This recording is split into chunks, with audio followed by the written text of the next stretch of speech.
Hello class 10th and iOS students. तो दोस्तों कैसे हैं आप लोग। दोस्तों इससे पहले मैंने आपको एमसीक्यू की कई वीडियोस पोस्ट कर दी हैं और अगर आपने वो वीडियोस नहीं देखी हैं तो प्लीज़ पहले वो देख लीजिए और फिर मुझे कमेंट बॉक्स में अपनी तैयारी बताइए कि आपकी तैयारी कितनी है। ठीक है, कोई भी डाउट है, कोई भी किसी भी चैप्टर में आपको कुछ भी पूछना हो आप कॉमेंट बॉक्स में मुझसे पूछ सकते हैं। ठीक है, आज हम लेकर आए हैं इटली का एकीकरण। इससे पहले हम जर्मनी के एकीकरण को देख चुके हैं, इटली का एकीकरण देखेंगे। अगर आपने प्रीवियस वीडियो इटली पर नहीं देखी है तो पहले इटली का एकीकरण पर फुल वीडियो देख लीजिए, उसके बाद आपको ये एमसीक्यू करने में ज़्यादा मज़ा आएगा। ठीक है, और बेहतर भी कर पाएंगे। चलिए, सो आज हमारे सामने फर्स्ट क्वेश्चन है, इटली के एकीकरण में किस व्यक्ति की महत्वपूर्ण भूमिका थी। जिस तरह हमने देखा था कि जर्मनी के एकीकरण में ओटो वन बिस्मार्क, ठीक है, ओटो वन बिस्मार्क जर्मनी के एकीकरण में इम्पोर्टेंट इंसान था, वैसे ही इटली के एकीकरण में किस व्यक्ति की महत्वपूर्ण भूमिका थी।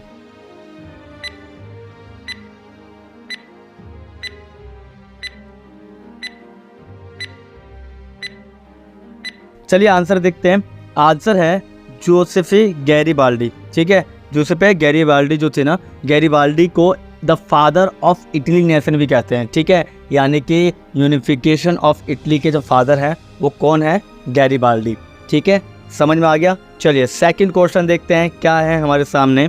सेकंड क्वेश्चन हमारे सामने, इटली के एकीकरण से पहले इटली कैसा था। ठीक है, ऑप्शन ए एकीकृत साम्राज्य, ऑप्शन बी कई छोटे राज्यों का समूह, ऑप्शन सी फ्रांसीसी साम्राज्य का हिस्सा या ऑप्शन डी ऑस्ट्रियाई साम्राज्य का हिस्सा।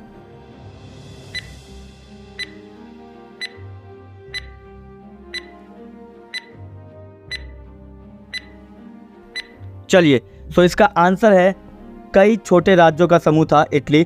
जैसे कि जर्मनी था 39 में, वैसे ही इटली भी कई छोटे छोटे राज्यों से बनकर एक बना था। ठीक है, समझ में आ गया। देखिए मिलते जुलते क्वेश्चन नहीं लग रहे हैं, अगर आपने पढ़ा हो तो आपको समझ में आ जाएगा कि इटली का एकीकरण कोई टफ नहीं है। ठीक है, तो कई छोटे राज्यों का समूह था। ठीक, उम्मीद करता हूँ ये दोनों क्वेश्चन आपके सही गए होंगे। चलिए, सो थर्ड क्वेश्चन देखते हैं क्या है हमारे सामने, इटली के एकीकरण में किस राज्य ने महत्वपूर्ण भूमिका निभाई। तो चलिए ऑप्शन देखते हैं क्या है हमारे सामने। ऑप्शन है नेपल्स, सिसिली, सार्डिनिया, पिडमोंट या वेनिस।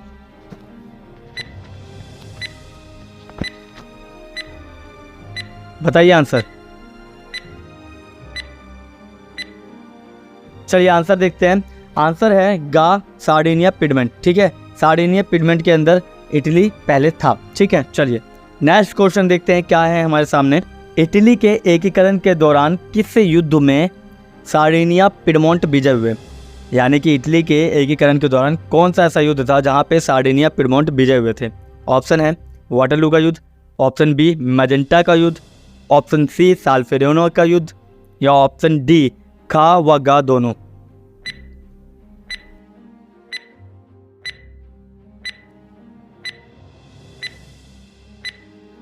चलिए, तो इसका आंसर है खा व गा दोनों। ठीक है, यानी मैजेंटा का युद्ध और साल्फेरेनो का युद्ध में कौन सार्डिनिया पिडमोंट विजय हुए थे।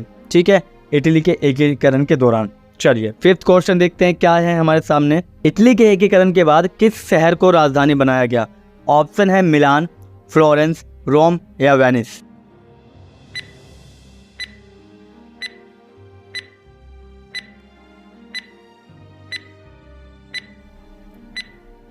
तो इसका आंसर है रोम। क्या है इसका आंसर, रोम को इटली के एकीकरण के बाद शहर की राजधानी बनाया गया था, रोम को इटली के। ठीक है, समझ में आ गया। रोम बहुत ज़्यादा फेमस है, आपने सुना भी होगा। ठीक है, चलिए सिक्स्थ क्वेश्चन देखते हैं क्या है हमारे सामने। सिक्स्थ क्वेश्चन है, इटली के एकीकरण के लिए किस विचारधारा का उपयोग किया गया। ऑप्शन ए साम्यवाद, ऑप्शन बी पूंजीवाद, ऑप्शन सी राष्ट्रवाद, ऑप्शन डी समाजवाद।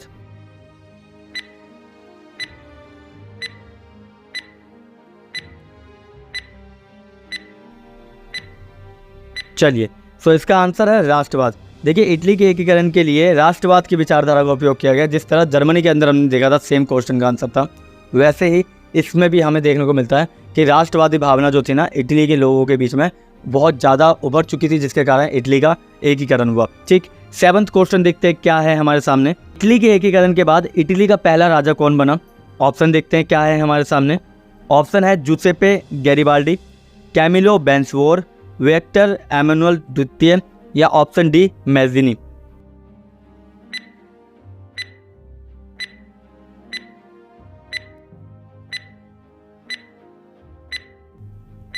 तो इसका आंसर है विक्टर एमानुएल द्वितीय। ठीक है, ये इटली के राजा बनते हैं। जिस तरीके से हमने पढ़ा था जर्मनी के अंदर राजा बनते हैं ना, वैसे इसमें भी विक्टर एमानुएल द्वितीय बनते हैं। ठीक है, चलिए सो नेक्स्ट क्वेश्चन देखते हैं क्या है हमारे सामने। इटली के एकीकरण के कारण इटली में किस उद्योग का विकास हुआ? ऑप्शन ए लौह और इस्पात उद्योग दोनों, जहाज निर्माण उद्योग, ऑप्शन सी वस्त्र उद्योग या ऑप्शन डी खा व गा दोनों।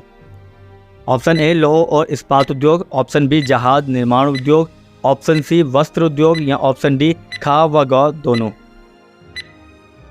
चलिए तो इसका आंसर है खा व गा दोनों। ठीक है, यानी कि जहाज निर्माण का उद्योग और वस्त्र उद्योग इटली के एकीकरण के बाद इटली का प्रमुख उद्योग बन चुका था। ठीक है, चलिए सो 9th क्वेश्चन देखते हैं और यहाँ पर हम आपसे पूछेंगे कि आपके 9 में से अभी तक कितने सही हो चुके हैं और 10 के बाद आप मुझे कमेंट बॉक्स में बताएंगे कि कितने सही हुए हैं आपके। ठीक है, चलिए 9th क्वेश्चन है, इटली के एकीकरण से पहले इटली की अर्थव्यवस्था कैसी थी? मजबूत अर्थव्यवस्था थी, कमजोर अर्थव्यवस्था थी, मिश्रित अर्थव्यवस्था थी या इनमें से कोई नहीं?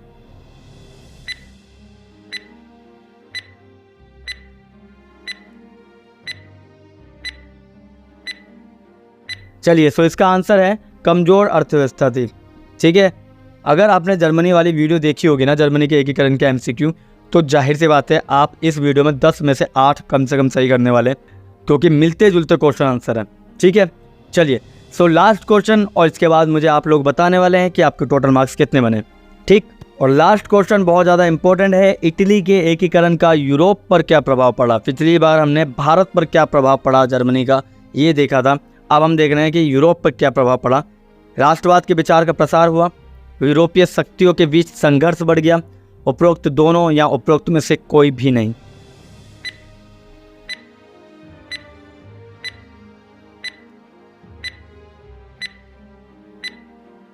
चलिए तो इसका आंसर है उपरोक्त दोनों। क्या है आंसर? उपरोक्त दोनों, यानी कि राष्ट्रवाद के विचार का प्रसार हुआ और यूरोपीय शक्ति के बीच संघर्ष बढ़ा। ठीक, अब आप खुद देखिए पहले से ही कितनी सारी कंट्रीज अपनी शक्ति संतुलन में थी और उसके बाद इटली और पावरफुल बन के आने लगा, तो जाहिर सी बात है शक्तियाँ क्या होगी, यूरोप के बीच में बट जाएगी और संघर्ष बढ़ जाएगा। और यहीं पे आपके इटली के एकीकरण के टॉप MCQs खत्म होते हैं। जितने भी मार्क्स हैं ईमानदारी से आप कमेंट बॉक्स में बता दीजिएगा। कोई भी डाउट, कोई भी कमेंट, कोई भी ज़रूरत है आप लोगों को तो आप मुझे कमेंट बॉक्स में बता सकते हैं। मिलते हैं किसी और वीडियो में, तब तक के लिए थैंक यू और धन्यवाद।